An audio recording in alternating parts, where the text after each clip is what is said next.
est parti.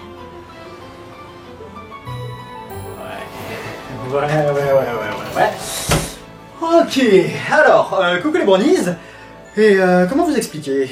Il y en a un qui s'est cru malin, et qui a pensé pouvoir se permettre, j'imagine sans doute parce qu'il n'y avait personne, de venir me jouer un sale tour. Alors, je ne vous raconterai pas où est-ce qu'il m'a téléporté, ni le calvaire que ça a été pour rentrer, et d'ailleurs je ne rentrerai dans aucun des détails concernant ce qu'il s'est passé. Ainsi, ce que je vous propose maintenant, c'est de reprendre avec un peu plus d'entrain, et sans plus attendre, tout simplement, avec cette deuxième partie. Allez, on y va!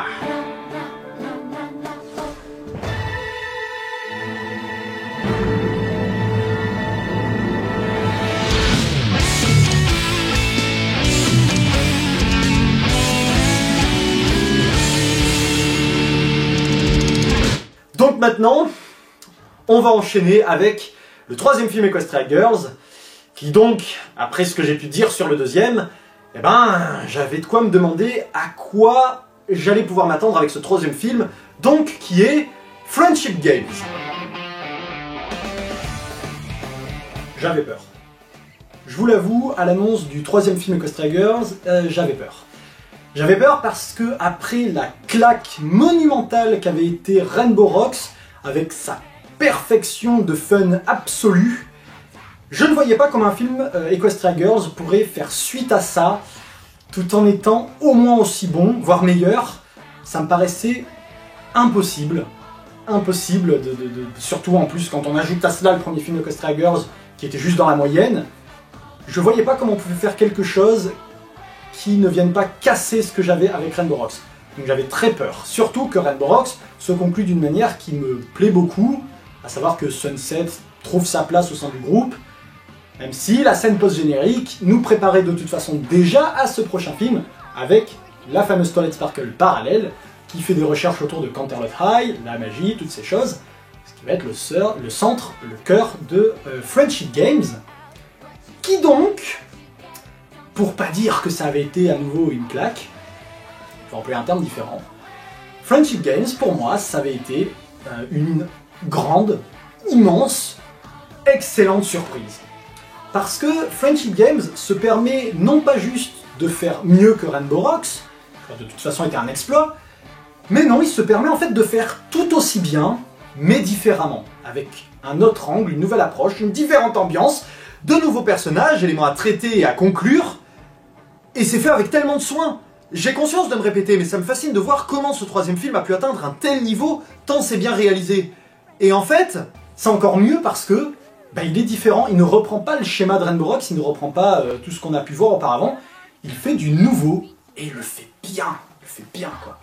Donc Friendship Games va mettre en scène le personnage de la fameuse Twilight Sparkle de ce monde-là, donc là je l'appelais Twilight Sparkle parallèle, qui fait des recherches autour de Canterlot High, et qui est un personnage qui m'a vraiment ému.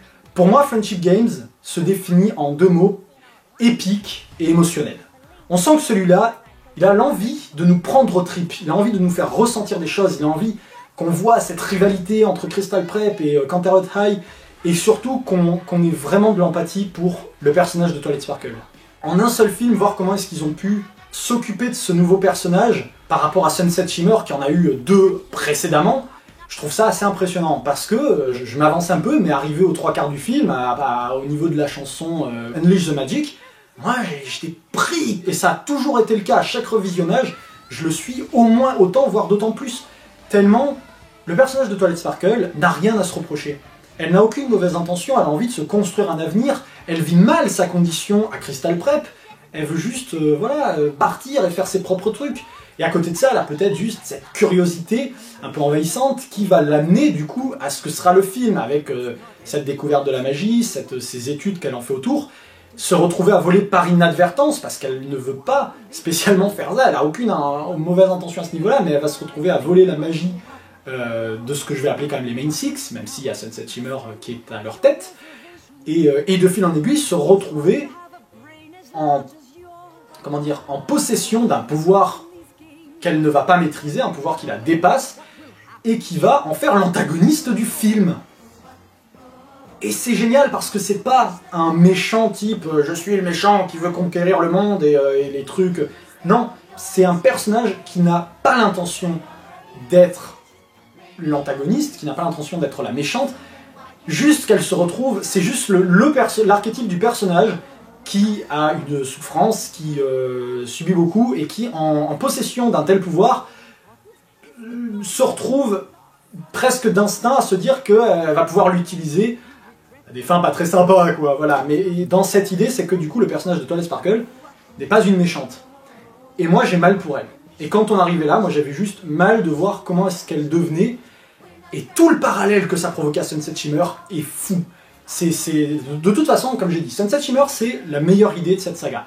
Et du coup, dans ce film, on sent que voilà, elle a pris la tête des Sonic Rainboom, donc des Men Six, que elle a prouvé avec le film précédent ce dont elle était capable, les intentions qu'elle avait, et maintenant c'est elle qui dirige, et c'est elle qui a pris la place de la Twilight Sparkle du monde d'Equestria, et qui se retrouve face à une autre Twilight, mais qui est dans sa propre situation à elle. Et c'est génial parce qu'il se crée cet effet miroir, du coup il y a une ironie, du coup il y a aussi une différence dans les traitements de petits détails de comment est-ce que la Twilight se perçoit par rapport à Sunset, comment Sunset perçoit la situation maintenant qu'elle est de l'autre côté. Et c'est là où Friendship Games est là, dans mon estime, et que c'est mon film Equestria Girls préféré avec Rainbow Rocks, très loin au-dessus des autres, parce qu'en plus, ce film m'a fait remonter le premier dans mon estime. Le premier film Equestria Girls, je trouve, vaut beaucoup plus une fois qu'on a vu Friendship Games. Parce que Friendship Games vient créer ce parallèle, vient créer ce miroir, vient créer tout cet effet de réponse au premier film, cette boucle. Et ça donne vraiment l'impression d'avoir une trilogie bien complète. Quand on arrive à la fin de Friendship Games, pour moi, on arrive à la conclusion d'une trilogie dans laquelle Sunset s'est définitivement accompli. Pour moi, symboliquement, elle devient d'ailleurs une alicorne. Et s'arrange, et Twilight Sparkle trouve sa place également au sein du groupe. Et il y a quelque chose de merveilleux dans cette fin, et là on a vraiment un sentiment de beauté dans l'amitié, pas juste de morale et de ce que ça a de classique, mais quelque chose de beaucoup plus fort.